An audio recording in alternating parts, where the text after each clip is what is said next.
I said, why was a grown-up man do something stupid like this? He and his son are that way. So people couldn't come in the field. They thought they gave a clue. All right. So have you guys got anybody else coming out here or anything as far as has the Pioneer Press issued any statements or do you? No, they haven't. They did.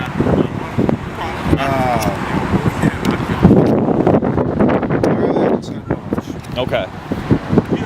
But like you say, Faith Technologies has been out here, and they're out here sporadically, on and off, and we try and figure out when they're going to be around and come out just to raise awareness to the public that they're electricians. They're being exploited by Faith. Okay. Now, is this all completely voluntary association, or is there any legality of what they're doing or illegality of what they're doing? I mean, can they be accused, I guess, of doing anything illegal or anything that violates any contracts? Do they have a contract with the union where they're violating it, or no? They're they're a merit shop, and yep.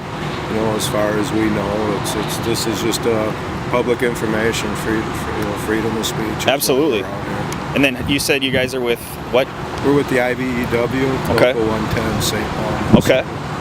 Okay. And you've been out here for how long, did you say? On and off since June. Okay. We've also, Faith Technologies has had some other work around St. Paul. Tomorrow we're going to be over at the Arent Insurance over in Woodbury. Faith. Really? Okay. So you're kind of spreading out and getting the message out.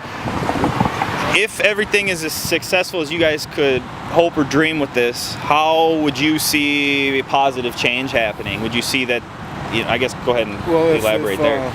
If Faith were to start paying their electricians what the area standard prevailing rates are, wages and benefits, that'd be a win for us, and it'd be a win for Faith's electricians also. We're just trying to protect the industry. Is the most reasonable assumption that the people that are working for Faith right now are gonna kind of join this cause voluntarily? Is that what you're hoping, that their workers are gonna be educated on what they could potentially, how they could be treated? Exactly. We want their workers to know that just the difference in the tools that we have to buy compared to the tools that they have to buy, and we have a future with us, with retirement, with medical coverage, and vacation, holiday, everything else. We're hoping that the Faith guys will feel enabled to go to their bosses and say, hey, we need more. So it's not necessarily having them maybe join, or could they join the union, if they wanted to join or they the could union, even collaborate voluntarily within themselves, you're saying too. Either way. Okay. But even we're not saying union, non-union, that's not the issue. Sure. It's all what we make and what electricians make that work in the Twin Cities here. If we can all stand together and not be taken back to what wages were 20 years ago. Yep. We'll all, we think we all do better when we all do better. Yep. Okay. All right. And you were mentioning a lot of these guys with Faith are from Minnesota, but it's a Wisconsin company. Yeah, the electricians most of them are local electricians. I know they do have a couple of Wisconsin electricians that are communied over here for a couple of jobs in different areas, but the main offices and basically all the profits that go to Faith go back to Wisconsin, and we've got a lot of local contractors who can keep their profits, and their workers keep their profits in the community. Something that comes to mind is just kind of an outsider, not knowing a lot about this, is if they had if Faith has a line of people trying to work for them right now. I don't know how much demand there, if there's a whole bunch of qualified individuals that can do the electrician work, but they have no work right now, I could see where Faith wouldn't have an incentive to do anything, because they might have a line of 30 qualified people without any work, and so they would take less benefits, less wages. You know what I mean? Yep. So is that kind of the reality, do you think, where they could, even if some of those guys start acting up, maybe they would say, all right, if you don't like this, go somewhere else, because we have a line of people, you know. They could try and make that claim. I mean, construction has been slow for everybody for the last several years. So there are a lot of electricians looking for work. Yep. Faith even pays less than what some other Twin Cities-based contractors do that have no relationship with the IBEW or anything. Sure. They're not only working below what a union electrician makes, they're working below what non-union electricians that are based out of Minnesota make in many instances. I guess my question then would be kind of what I was saying before. If they are making less, how come they're not the ones that are voicing it, and how come you guys are? Do you know what I mean? Because I see this as, okay, if they're the ones getting screwed, why? And you guys are the ones with the better package and the better wages under your belt. Why aren't they the ones putting up the stink? You know what I mean? Well, actually, some of them are. Oh, they are. Okay. But they're a little afraid to really exercise their freedom of speech because they want to keep their job. Absolutely. But not only that, let's say you're in the lawn service business and you've been mowing all your neighbors' lawns for the last 100 years or 10 years or whatever, and you're making $10 an hour, and everybody else that's mowing their other neighbors are making $10 an hour, and now we get somebody that moves into town from out of state and says, well, I can do this for $4 an hour. Yep. That's why, like I say, if we all stand together, the more we make, the more everybody makes. The better we do, the better everybody does. If someone moves in and works for less, though, doesn't that help the industry as well? Because if someone can do the work for less, then the company doesn't have to spend as much money, and they'll have more resources to either, But you see, they're doing the work for less, and then part of our wages go to training and education.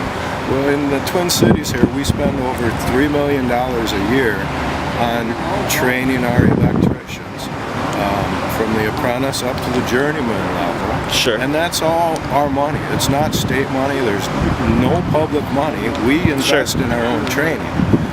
A lot of other companies will not put any money into training, or if they do put it in, it comes nowhere near to the quality of training that we provide and give our workers.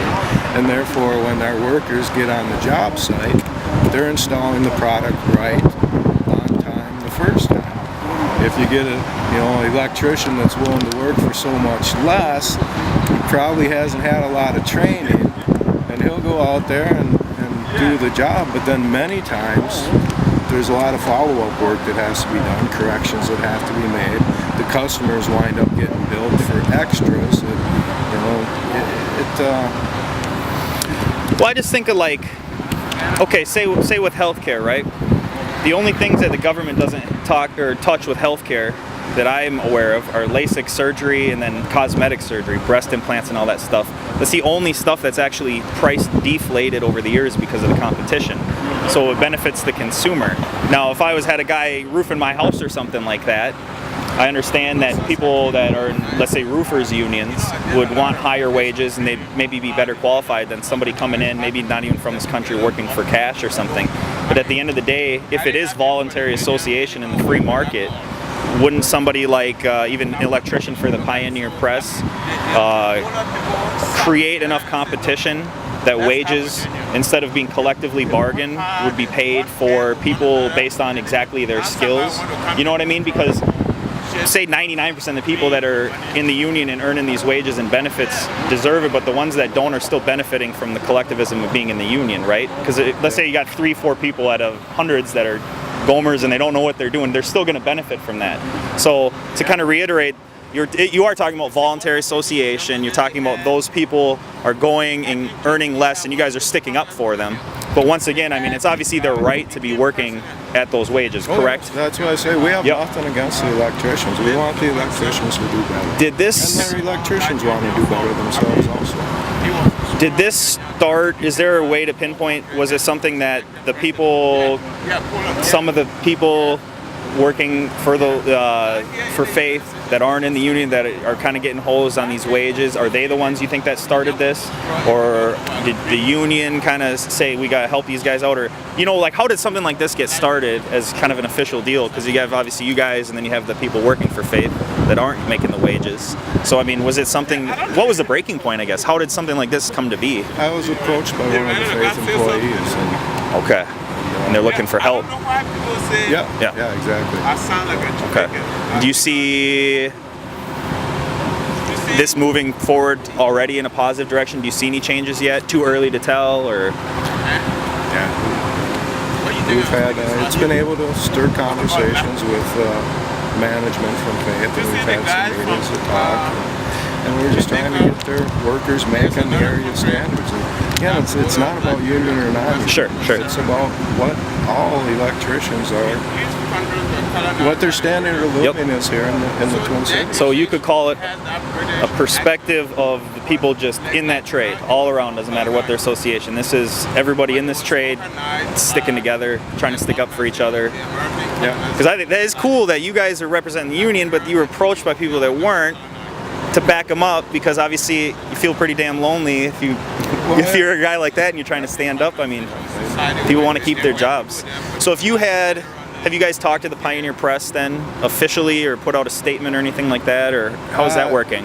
It's handled through another part of our office. No, yeah, absolutely. Okay. What kind of communications they have? So if someone from has anyone from the Pioneer Press showed up to any of the demonstrations here or anything like that to talk to you guys, or? I don't believe anybody from the management level, but we've had several workers stop. Okay. Are you at liberty to talk about any of the opinions of the people? Are they saying anything to you guys? Are they? They're thanking us for being out here. Nice. Okay. Well, all right.